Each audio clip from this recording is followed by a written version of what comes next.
Hi, my name's Bob Carroll. I'm the Executive Vice President at Permanent Solutions Labor Consultants.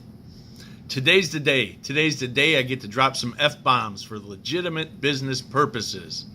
Specifically, and how to get the most out of the time when you must take corrective action on an employee. I personally don't like the word discipline or disciplinary action, but this is my thought, as I know many that see this video share. The word discipline has such a negative connotation to it that it actually strikes fear in employees rather than an openness to learn from their mistakes. At PSLC, we strongly believe that you should develop and maintain a corporate DNA where employee engagement levels are high.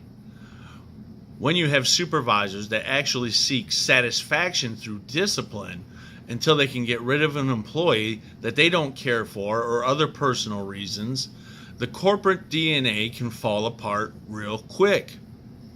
I first learned these F words at a table with a brunch with fire chiefs and Dave Brandon, who at the time was the president of Domino's Pizza. Now, I'm 99% sure that Dave Brandon was the one that uttered the F words over dinner. But I didn't pull these words out of my memory bank until dealing with a union campaign where supervisors were clearly playing favorites. Most of them, including the plant foreman, actually had smiles on their faces when they thought they could discipline or even fire employees they didn't like.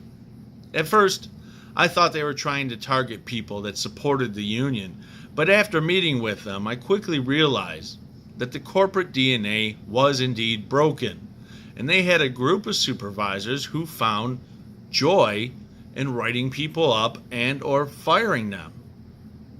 This is when the words that I am almost positive came from Dave Brandon's mouth. And even if it wasn't Dave Brandon, it certainly was one of the fire chiefs sitting with me at the table. So it came from a true leader.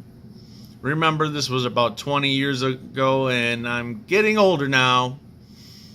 I'm kidding. At the time, I was just cutting my teeth on the concept of employee relations as a way to avoid union campaigns. I didn't really give it much thought until I needed it.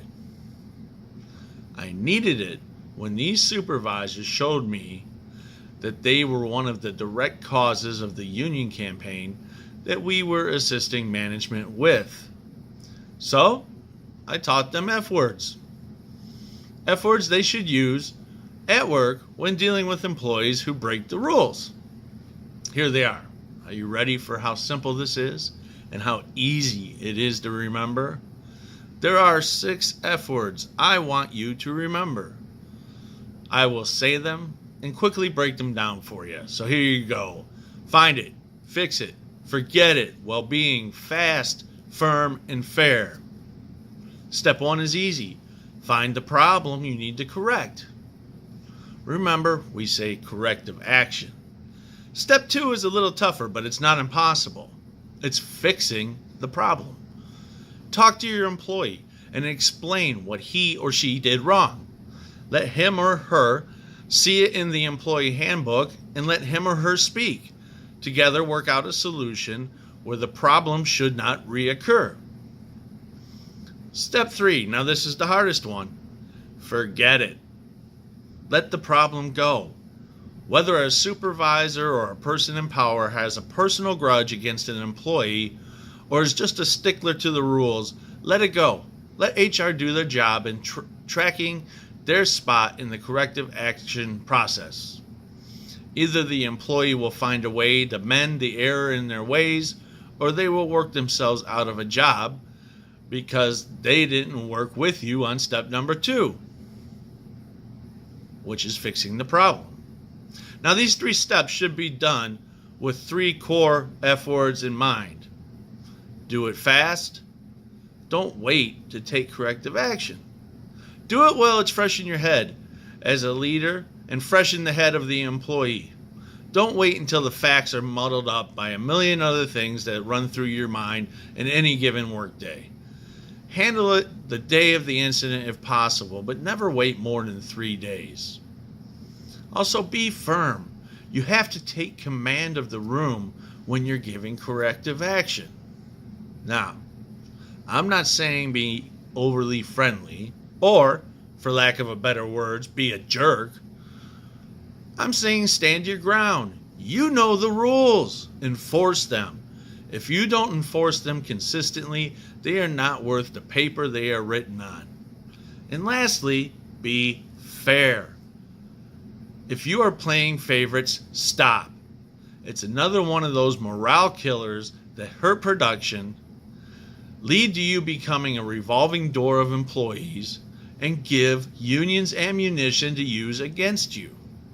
If you must have flexibility, make sure it's clearly spelled out in the handbook that you have discretion. And remember, when you do that, discretion is a serious superpower that when used fairly, for the right purposes, it'll be okay.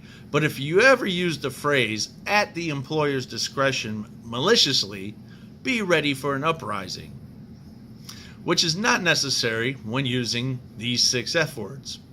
Using the F word is very hard to mess up when done consistently. But look at what happens when you take out any one of the 6 F words. What if it was just find it, fix it, be fast, firm, and fair? Remember, you may hold a grudge, and as a leader, you are on stage at all times.